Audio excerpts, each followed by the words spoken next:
Hello, podcast fans. I sure hope where you are is as sunny and beautiful as it is here in Northern California wine country. I'm Jeff Davis, and both of the wineries featured today pay tribute to musicians. That's just one aspect you'll hear as I get in depth with their stories of overcoming obstacles. So let's make our way on the wine road. So we had to fight to keep what we had, and it did take a while, but there's something everywhere in the world, and there are little obstacles along the way. We learned how to get around them, and so far we're going strong here. You have to know what the sugars are when you pick. You have to know the acidity, but fundamentally it was all about how it looked, how it tasted, how it smelled that really got me excited. Today's podcast will give you an idea of what it's like to start up a wine brand. There are all kinds of hurdles to overcome. Even one as simple as choosing your brand name. My first guest foray into the industry wasn't quite as complicated. But if you buy a vineyard, it gets even more time-consuming. Later, I'll feature two sisters who did purchase land, and it took several years to get their footing. Now, Mary and Nadine of Capo Creek Ranch offer a wine and food pairing that is par excellence. They owned a medical practice in Chicago, and an unsolicited pamphlet that arrived in the mail completely changed their life's direction. Eventually. My first guest doesn't own a vineyard, and he had practice as a home winemaker before taking the leap as a winery owner. His beginnings were a little less challenging, except for that darn partner of his. As it turned out, his brand features a love story that is wrapped in historical lore, which I greatly respect. A former colleague has been telling me for a while now that I need to hear the story of Mitch Rice and Robin Youngdahl, and try their wine. I was hoping to be impressed, as Victoria suggested I would, and that certainly was the case. We spent an hour or so on their sun-filled deck in the middle of Fountain Grove to record their tale of love and wine, or as their website says, a winery and a love story. So why don't we start with that? Tell me about how you and Robin came together and formed this business you have going here. I was a home winemaker for years and years, started in 1997, and Robin and I started talking in 2011. When we started dating in 2012, I kept coming over to her house and bringing these unlabeled, no foil, nothing, just Shiner bottles over, and without exaggerating, she fell in love with the wine first, and I kept getting invited over. As long as I brought the wine, I kept getting the invite, and that was fantastic. So we had sort of a reality TV and wine dating schedule for quite a while. And so about, a good 8 weeks after bringing this wine over and getting invitations, we became an actual couple. So she fell in love with the wine first and eventually got in love with me. So That's not too much of a length of time. No, it wasn't unreasonable. A couple months. It was all good. Yeah. Were you hoping that she was going to fall in love with you as well as the wine? Yes, absolutely. But, I was enjoying the friendship, enjoying the camaraderie, and was certainly hoping for the best, but enjoying what we had at the moment, so...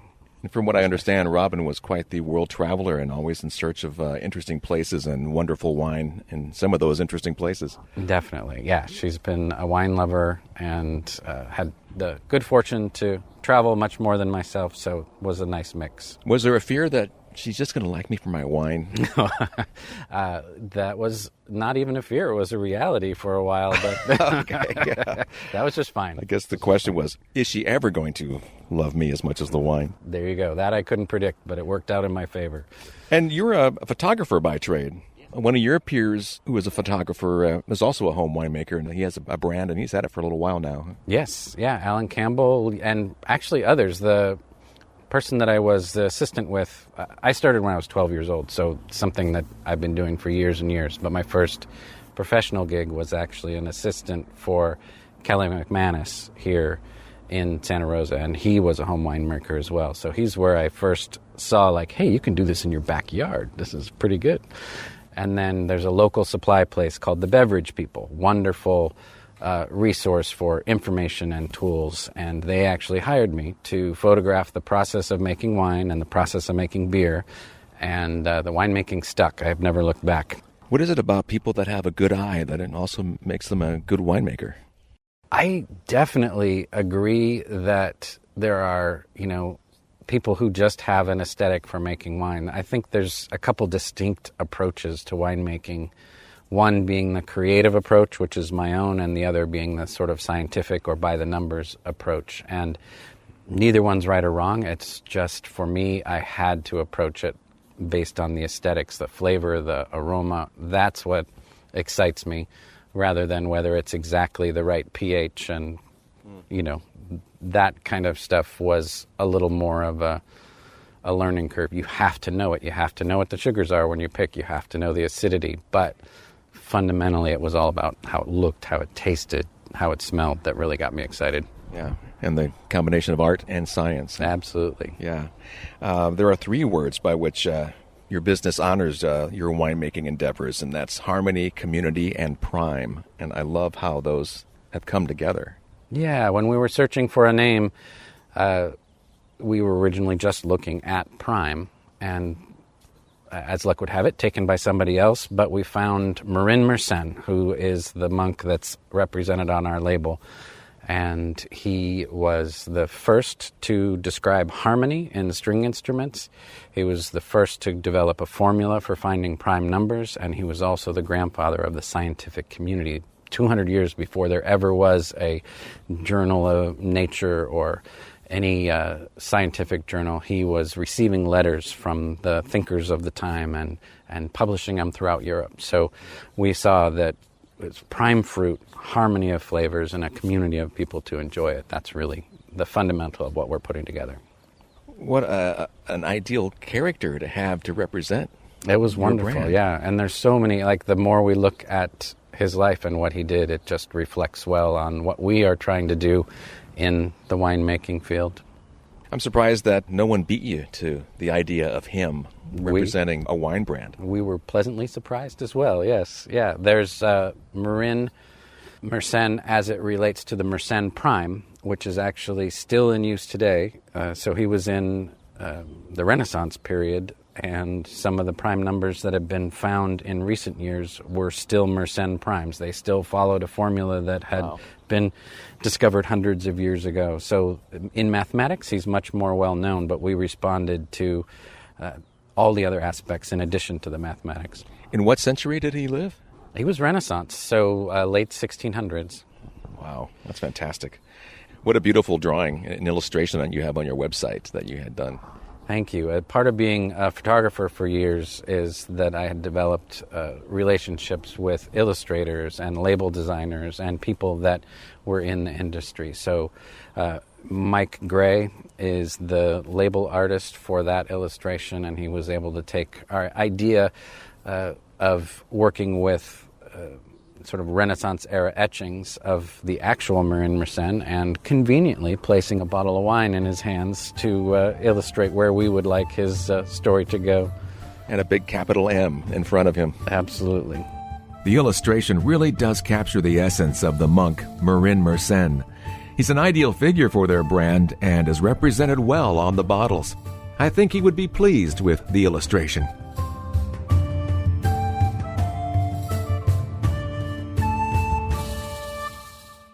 As we touched upon in the first segment, their endeavor pursues 3 themes: harmony, community, and prime. At this point in our conversation, I asked Mitch to tell us about his harmonious wines and the vineyards where the grapes are grown. So as a home winemaker, I always tried to develop relationships with little vineyards, usually on someone's home property, so just a couple hundred vines, things like that. And for the most part, we've tried to kind of keep that super small production, small vineyard idea going. So if it is an ideal place for growing Pinot Noir and you have a tiny vineyard, that's the exact person. We'll take it. Yeah, exactly. Bring it on. And over in Napa Valley, it's Sauvignon Blanc, Cabernet Sauvignon, Merlot, big hot climate varietals, but again, from relatively tiny vineyards, usually in someone's home. So In Rutherford. They are in Rutherford, yes, absolutely. And you have a Howell Mountain Cabernet as well? Merlot. Oh, it's a Merlot. Howell Mountain Merlot, yeah. We are fortunate. Some of the winemaking we do is in response to unique fruit that comes up, and this is a perfect example. Howell Mountain Merlot was available just for one vintage. and we're like, we'll take it. And it's just a beautiful wine that we were able to get for just that one experience, and super fortunate to have been able to work with it. And now, unfortunately, thanks to the fires last year, that vineyard doesn't exist anymore. So unfortunate. Yes, absolutely. And, it reinforces for us to kind of seize the moment. You just don't know what the future will bring. You can't assume that it'd be year after year from the same fruit. So we'll do the best we can every single vintage as if it's the last one that's going to be coming out of there. I've talked to a number of small wine producers, and they say this kind of the same thing that you are. You try to find that little gem somewhere of just maybe a few acres. But boy, finding them in Rutherford and on Howell Mountain, respectable regions for sure. Absolutely. And, unfortunately that fruit is very expensive, which means that by extension our wines can't be extremely affordable. But we feel like incredible wines are primarily made in the vineyard, and it's worth investing in that more expensive fruit to make that happen. And the Pinot Noir, that Russian River Valley? Yes, 3 small vineyards in different areas.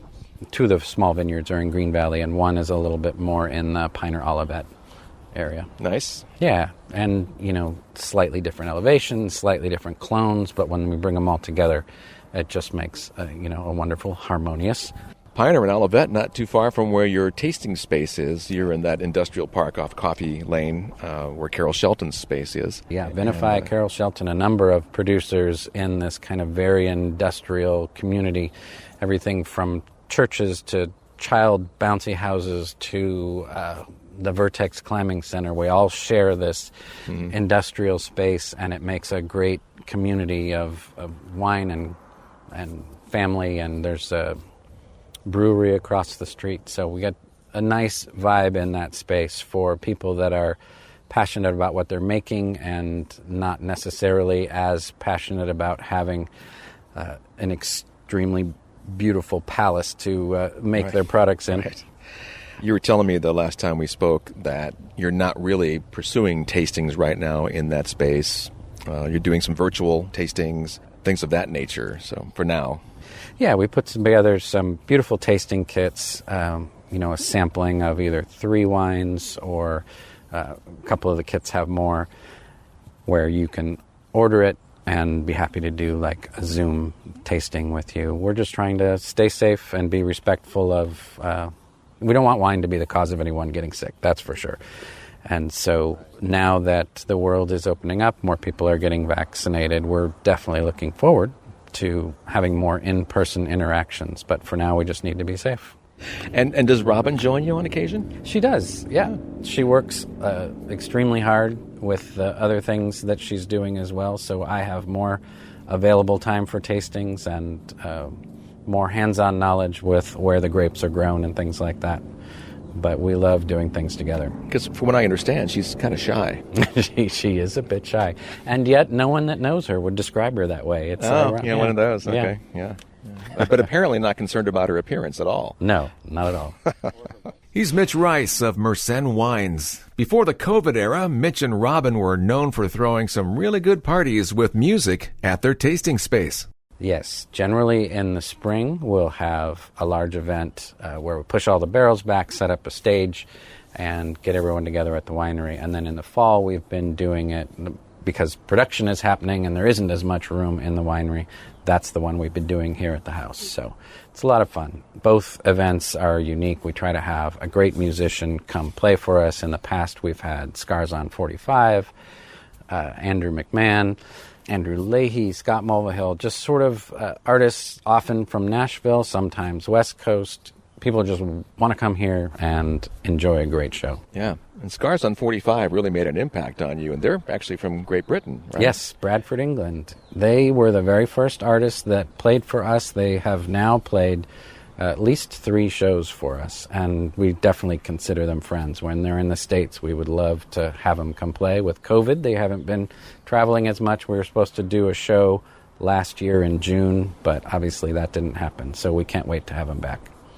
How would you describe their music? Because if you hear the name Scars on 45, I think the first thing you would think of is punk rock. Yeah, but very far away from that. And I've looked them up, and I've listened to some of their stuff, so it's kind of acoustic-driven. And British pop, sort of it's really interesting because when you listen to their music that they have produced and released in recordings, it is such a different experience than when you hear that stripped down to just Amy and Danny, vocals, guitar, Nova on piano. You have these three incredible artists that are just pouring their heart into what they're making, but it's all stripped down. You don't have the effects, you don't have the multi-tracking, and they are just such wonderful, emotive musicians. You know, those same songs that you might stream just sound so much more rich and powerful when you hear them with just 50 friends in a winery and 3 people on stage. It's pretty incredible. Yeah, I love that unplugged feel. Yeah, Amy's voice in particular just has a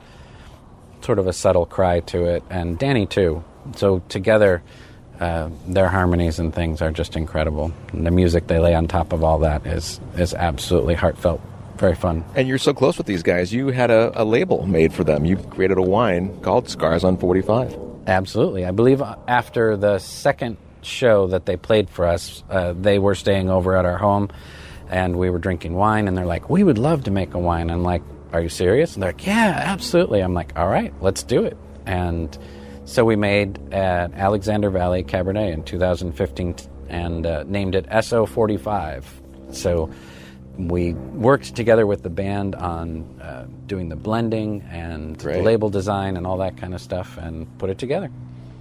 You still have that wine available. Was it 2015? But to obtain that wine, you have to be a member of your allocation list. Correct. We keep our current releases available to everyone, and the library releases are available to members only.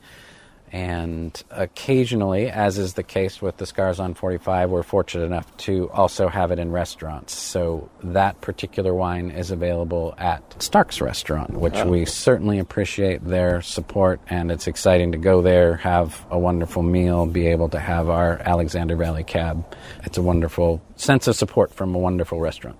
All of their restaurants or just the particular ones? Each has an individual wine buyer, actually. So we have our Pinot Noir available at Monty's right now. Again, that's a different wine buyer. And then the Scars on 45 Alexander Valley Cab is available at Stark's itself. The classic one downtown. Yes. The classic space. We'll have to try that out sometime because Meredith and I enjoy dining at Stark's and big supporters of all their restaurants, and because they're so good at helping out the community. They're amazing. Yeah. And right now I think they have a Brazilian barbecue going on in the parking lot. And in honor of the fact that they can't be indoors, they're doing an amazing outdoors sort of food truck Brazilian barbecue experience right there in the back parking lot. Great. What's next on your list of things to do for Mersenne Wines? Well, right now we're getting ready for our spring release. That's coming up in mid-April, so we're putting all the wines together for that, as well as the informational materials, and we will, I can't announce exactly who it is, but we will definitely have a musician come play for us as well. So there'll be extremely limited seating here to be COVID safe, and a live stream broadcast either on YouTube or on Facebook Live for everyone else to join in. Is that going to be at your tasting space, or? Yeah, we're going to run it from here, either living room if it's raining or right here on this beautiful deck for.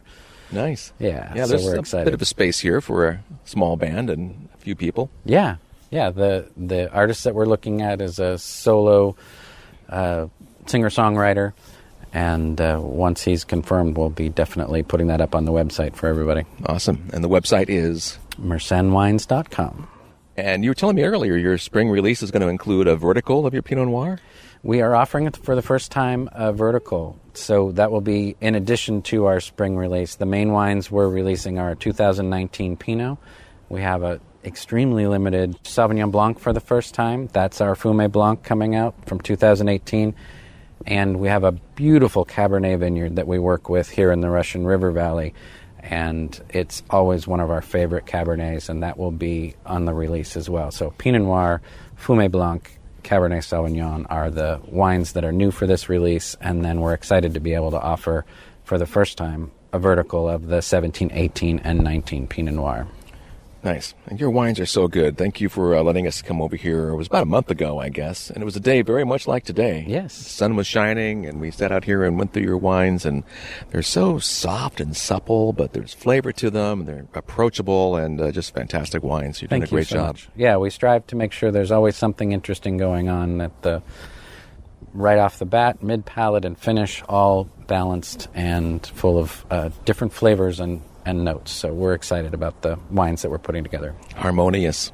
Absolutely. And in community with other wine lovers. That's prime. Oh, yeah, there you go. You got everything in. That's perfect. Mitch Rice of Mersenne Wines, MERSENNE wines.com. Keep your eyes on their website if you like excellent wine and singer-songwriter music, especially once gatherings become normalcy again. I hear their shows at the tasting space are a lot of fun.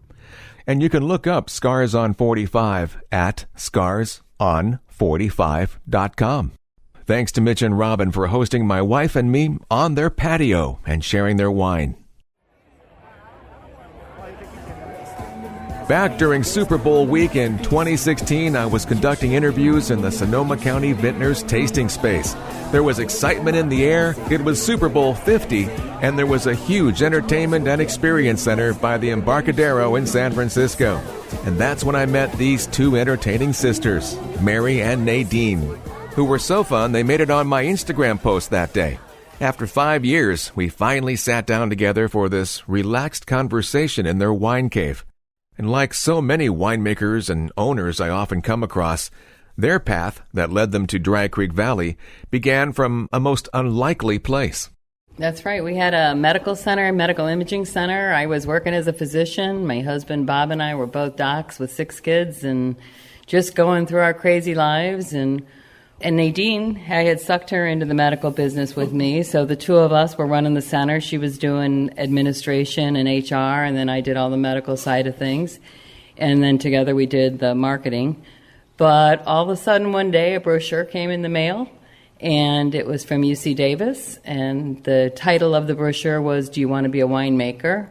And I looked at it and laughed and said, how silly, how could you possibly be a winemaker off a brochure? Right. But my typical day at that point was working hard all day, come home, do dinner and laundry and clean up the dinner for 6 kids and deal with homework. And then I would go off up into my beautiful walk-in closet instead of having nice shoes and clothes like a sensible person was full of a lot of radiology monitors, and then I would go read another 100 mammograms and some MRIs and Holy cow. Need to decompress at the end of the day. So I would, after I was finished doing all that cancer imaging, I would sit down and have a nice big bold Napa cab, whatever, the more tannic, the bolder it was, the more I liked it, and that would kind of just relax me. And that was pretty much the extent of our wine knowledge. Huh. And so figured, well, there's this brochure here, why don't I just take this course? It was a series of 5 courses, so it was 2.5 years. And online? Or yeah, it was all online. You were in Chicago at this time? Right. And so it was, so I figured, well, you pay as you go. I could try one semester of it. If I didn't like it, I could just drop out. But I did it more to just learn about wine and expand my horizons. So now after I would read all the MRIs and the mammograms, I would just sit down and do 30 minutes of coursework.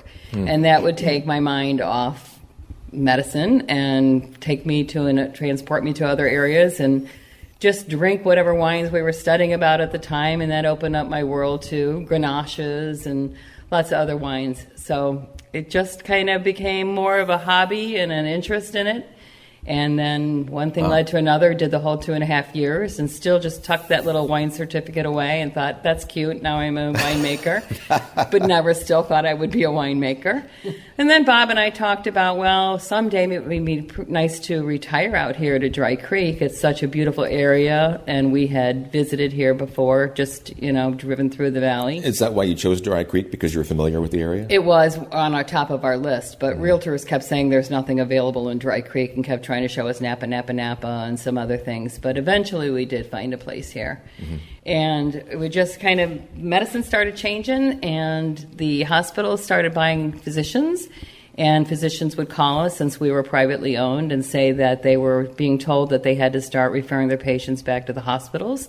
And so they were still going to send to us, but to not be talking about it too much. And so Nadine and I sat down and had a little business meeting and said, we should probably sell now while we're valuable, and things are going to be changing in medicine. So we did.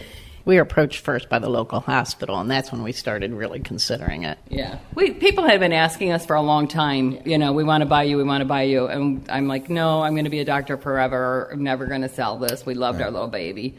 But, yeah, this was a whole new way of looking at things as the climate of medicine started changing. With our new negotiations, Nadine was going to be working admin still, and I was going to be medical director of the new center. And then after we did that for a while with the new changeover and not having as much control, we decided it was just time to leave.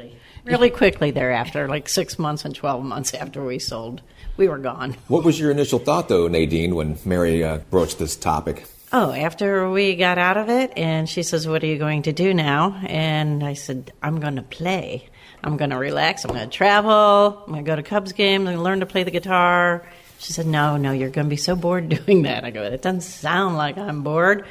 She said, no, we're going to go buy a vineyard. We're going to make wine. I said, you are crazy, as she always is with her ideas, but good ideas start as crazy ones. And the one thing I know about Mary, and the whole reason why I got into business with her at the radiology center to begin with, is she's never lax. She will always be persistent in her endeavor and continue to do research and research and research until she gets it. And I know she won't fail, and if it is a failure, it's not from a lack of trying and not paying attention and being too up on yourself. Yeah, she's willing to go into a closet for a couple hours at the end of a long day to continue to work. Right. Yeah, you can rely on her to make sure that this thing was going to be successful. Yeah, the only thing that would stand in our way would be like if a pandemic or something like that occurred, Now, wait a minute. Okay, now let's back up a little bit here because right on. Actually we haven't gone too much forward yet. But when I met you in 2016, you'd had this place already for 3 years, but you were still kind of talking about, you didn't really have your footing yet, from what I recall. So it took you a little while, and the county and all these other things were kind of holding you back a little bit. Yes, there were a lot of obstacles. There were just, a lot of people in the neighborhood and the area just didn't want another winery. And, it's the same thing with everything in life. There's just a lot of fear that drives people's decisions. And so we did have a lot of opposition, had to go through 3 years of 3 different land use attorneys to just try to keep what we had. When we bought the place, it actually had the permit for food and wine pairings and the whole gamut. So we had to fight to keep what we had, and it did take a while, but now we're finally through that phase, and through, there's been some issues with the fires that have paused us, and there's something everywhere in the world, and there are little obstacles along the way. We learned how to get around them, and so far we're going strong here.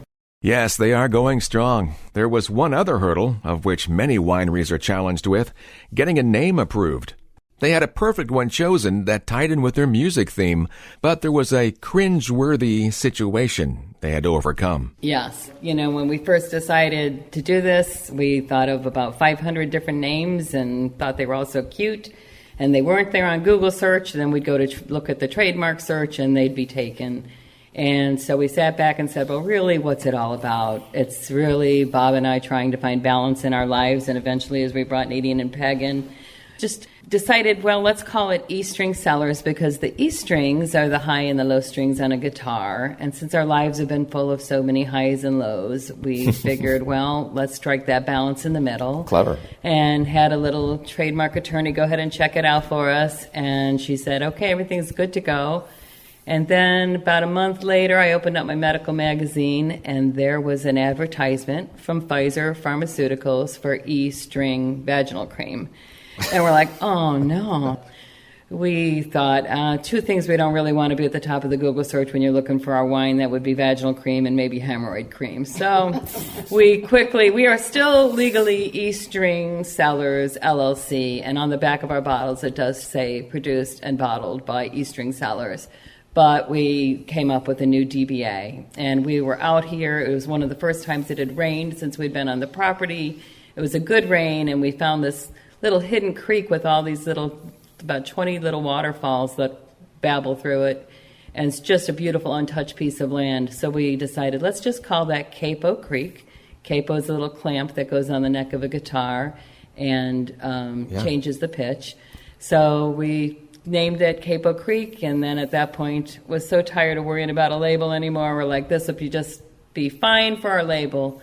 So you want to describe the label, Nate?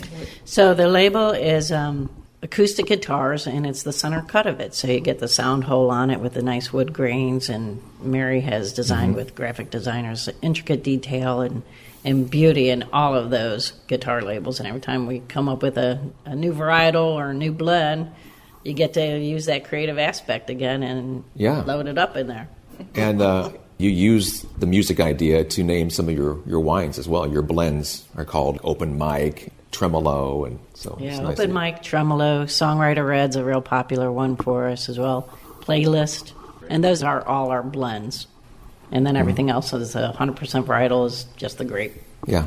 How much of this property was here when you purchased it? It was not a wine space initially, and this cave was not here as well? Correct. It was just a hillside here where the cave is, and there was an old farmhouse on the property, old double wide, and then there were vineyards here. And so the Zinfandel vineyard across the street, which is now what we refer to as Eva's Vineyard, was 50 to 75 years old. It was planted in 3 stages, and they had a little bit of Carignan interplanted amongst the vines, and then we've added a little Alicante since when we arrived.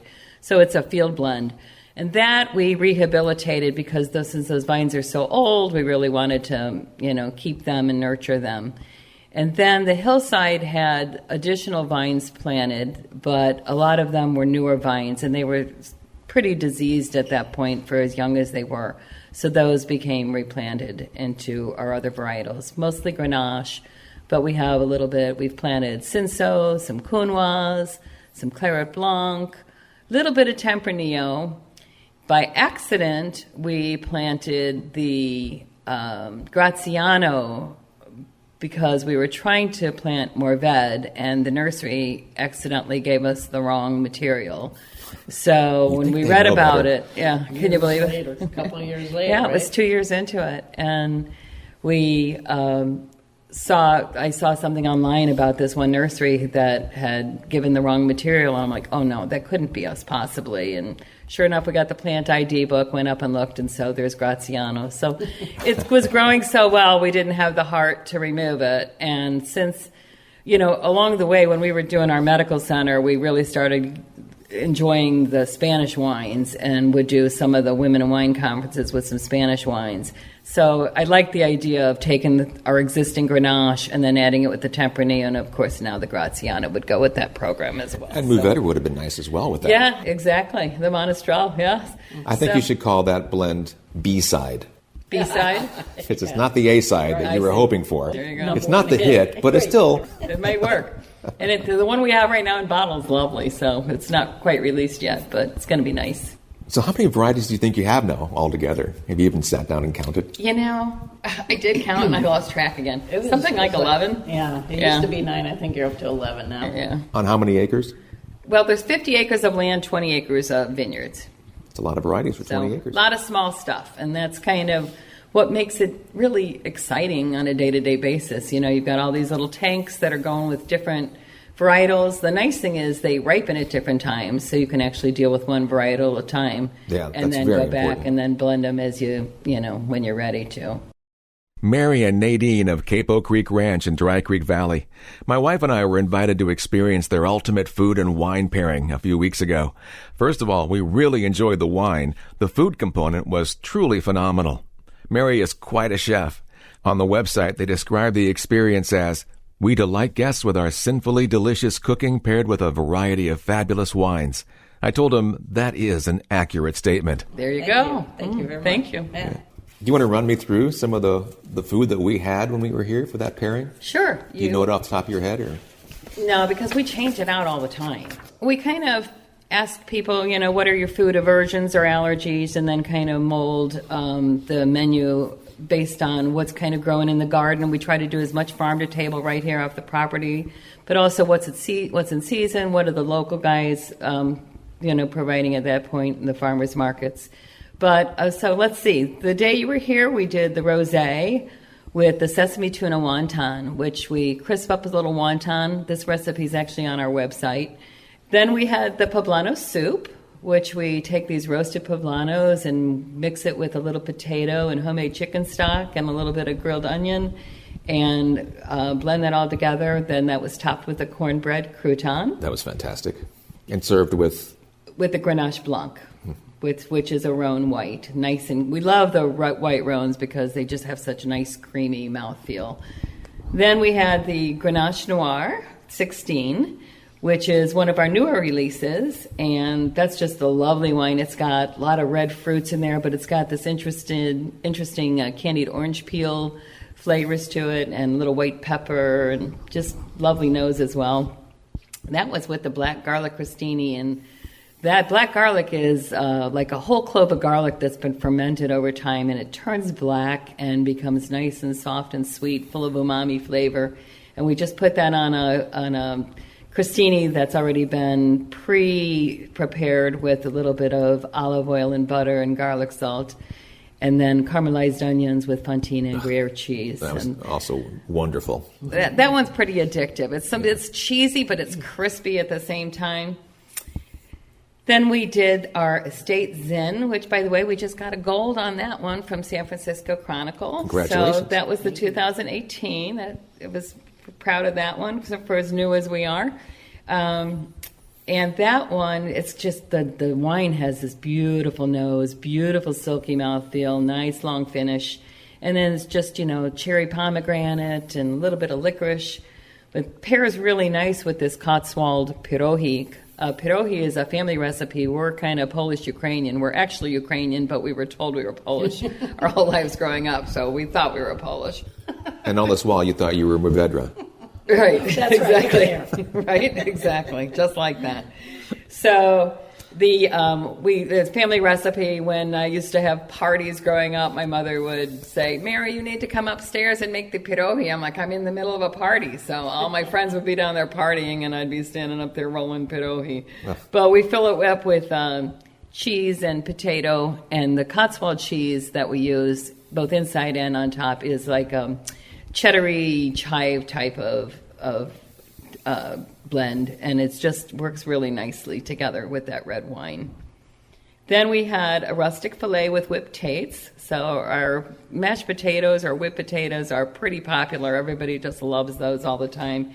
This was kind of like a stew, but made actually with filet, so it's not a long cooked stew. It's more freshly made, but something to kind of fill the stomach after you've been drinking all that wine. We paired that with our open mic Rhone red blend, which is a GSM, which is a Grenache, Syrah, Mourvedre, but then it also has a little Counoise, so it's a GSMC. And that one's actually been very popular for us. I imagine. A lot of restaurants are really liking that one. And then the Tremolo was a blend. We didn't mention that blend name before, but that is a cab blend that's got a little bit. We paired that with a berry galette, so the nice berries go along with the darker notes of a cab blend. Mm-hmm. And this is everything that you're just mentioning. This is part of our ultimate food wine pairing, which is our most popular seating. It's a 2 to 2.5 hour experience. We also have our taste of the day, which is a scaled down version of that. Yeah. That is a 90-minute experience. Right. And then you just have wine tastings as well? No, everything we do is food and wine. Oh, okay, great. By appointment. Yeah. By appointment, of course. Right. Yeah. Ideally. Right. And so sometimes they're held in the cave, actually, when it's not COVID, but we have a lot of individual private seatings outside. So it is something, when somebody's looking for something a little different to do in wine country. Including a glass house. Yes, we have a lovely English greenhouse. Yeah, and from England. That's from England. That would be English from England. From Home Depot, from England. Oh. And as you mentioned earlier, you're up here on a hill, so no matter where you are on the property, you get a wonderful view of your Zinfandel and mixed blends down in the valley, which right now is covered with beautiful yellow mustard. Yeah. And so it's a great visual aspect from wherever you are. It's also an attractive setting where you do the tasting. Mary and Nadine. They are lovers of music and particularly fond of one artist who passed away years ago. So they named a vineyard after her to keep her spirit alive. So Mary named the Zinfandel vineyard in the valley floor Eva's Vineyard, and she named it after her favorite singer, Eva Cassidy, who inspired her during medical school, listened to her a lot. And Eva's a singer, not a songwriter. She sang a lot of covers, and back in the late 80s, early 90s, out of the Washington, D.C., Virginia area. And unfortunately, she passed away young at the age of 33 in the early 90s, got more famous after that. And has always been, somebody that Mary listens to on a regular basis. Okay. Bob got to name his vineyard Eric's Vineyard, one of his blocks up on the hillside.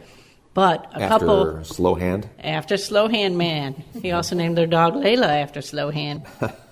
But back to Eva for a second, because about 2 months ago, our oldest sister, Tessie, had read an article in the Washington Post about Eva Cassidy, and they quoted her manager a lot throughout that, and he was just pleased as can be that Eva's music still carries on. He hears it on advertisements. Decades later. On radios, that she's still going strong-ish. And Bob, Mary's husband, told me, he goes, you got to reach out to him and tell him that we've got Eva's Vineyard down here. And I said, yeah, all right. So I looked him up, and sure enough, he's got his own website, had his contact information there. He's still producing music. And told him our little story about Eva's Vineyard, and he wrote back to me almost immediately and was just so happy. He mentioned in the email, he's like, that made my day, right, at a time in all of our lives where we need something like that, some news like that. Do you mind if I share this story with her family?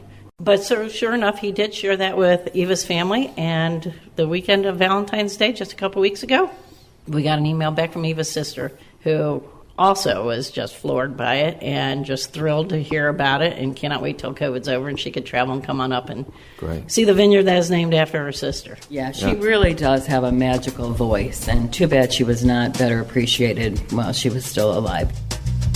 Oh, had I a golden thread and a needle so fine. She died from a horrible cancer called melanoma, which is a skin cancer. So here's just a shout out as a doctor. Got to remind everybody, check yourself for your moles, and go get them checked. Because if you catch it early, you can usually cure it. But well, that's a nice tribute that you're doing. We farm organically. We're not certified organic, but as physicians, we only want to put good things in the earth. So it's more of a deal. It's definitely more expensive to farm organically. It's a lot more labor, a lot more work. The guys have to manually dig out the weeds.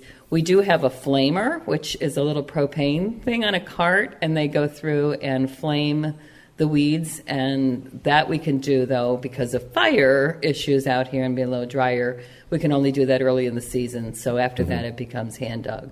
But we think organic is worth it, and we're going to stay organic as long as we can make that happen financially. Well, you certainly are well established here, but Nadine, you're still living back east, right? But you're working on it. So I am in Naperville, which is a suburb of Chicago still. That's still my primary residence. But 3 years ago, I did invest in a home on Dry Creek right across from David Cafaro's little winery. So I'm overlooking the valley. But Mary's husband, Bob, still has his daytime doctor job out there, and so he's renting That's right. my house out there, with me and my wife, but he gets to rotate around here enough. Eventually, I'll be splitting 50% of my time here and 50% in my condo in Asheville, North Carolina. So I am the traveler, and I'm selling wine all along the way, everywhere I go.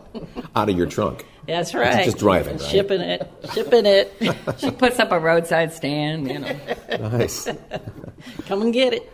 Yeah, you mentioned that Bob had the chance to keep making money, and it's just hard for him to break away, isn't it? But it's nice to have a little income. It is. We need to be established. Being newer and, with all the starts and stops and getting going, it's been really hard to break through. But now a lot of the nicer hotels are, sending us regular clients. And so we're getting our name out there. And again, it's for people that are looking for something different, want to have a more casual, relaxed experience and enjoy nature, enjoy some good food and some great wine. And it is coming along. We're feeling great as long as we have no big other obstacles that'll shut us down, keep the groove going, consistently, we'll be able to hire more people and get Bob out of jail. Well, the pairings are, on the same level as any fine restaurant between here and San Francisco, and I think they were just incredible. And as you reminded me, the last time we were here before we came up for the tasting, come hungry. Because as they heard, that's a lot of food, and it is. I mean, you're not stuffed, but it is. Right. You don't need to have lunch before you come here. That's right. And even for our taste of the day, which is smaller, it does serve as a light lunch as well. So it's not just a couple olives and a little charcuterie. They're actually little portions of different things. Like substantial. Yeah, it will, because you need to have something a little substantial to go with wine. We really think. Mm-hmm. We do chocolates here too. And we do some hand-painted ones. They're just lovely. One of our featured ones is peanut butter and Zinfandel jelly that we make from the Zinfandel wine. And then we have beehives here on site, too. So we have our little honeybee chocolates that we paint as well. We have lovely salted caramels and really some unique things. So just a nice little touch. There's also sometimes go in our wine club shipments. We do our wine club 3 times a year. And there's always some kind of gift or trinket in the club, but frequently that's chocolates if it's not too hot. And my listeners can see those on your website. Yeah. That's right. Yeah. So, Mary didn't successfully attain a lot of skill in her life, so she had to become a certified chocolatier as well as a wedding cake maker. What do you call it? Also online.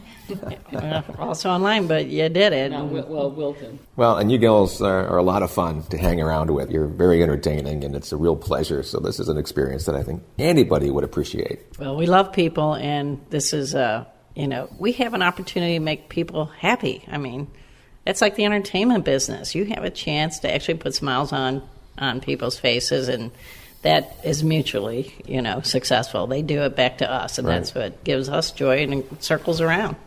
Well, congratulations on a fine success here. Thank you. Thank you. Nadine and Mary Roy of Capo Creek Ranch in Dry Creek Valley. They'll open up their cave, too, once the COVID restrictions relax just a little bit more. Find them at capocreekranch.com. Capo is C-A-P-O, creekranch.com. Hey, thanks for joining me again. Find more interviews and interesting Wine Uncorked factual trivia on my website, onthewineroad.us. I'm also on Facebook as On the Wine Road and on Instagram at JD Wine Road. Here's to your health and cheers to excellent wine. I'll catch you next time on the Wine Road. I'm Jeff Davis.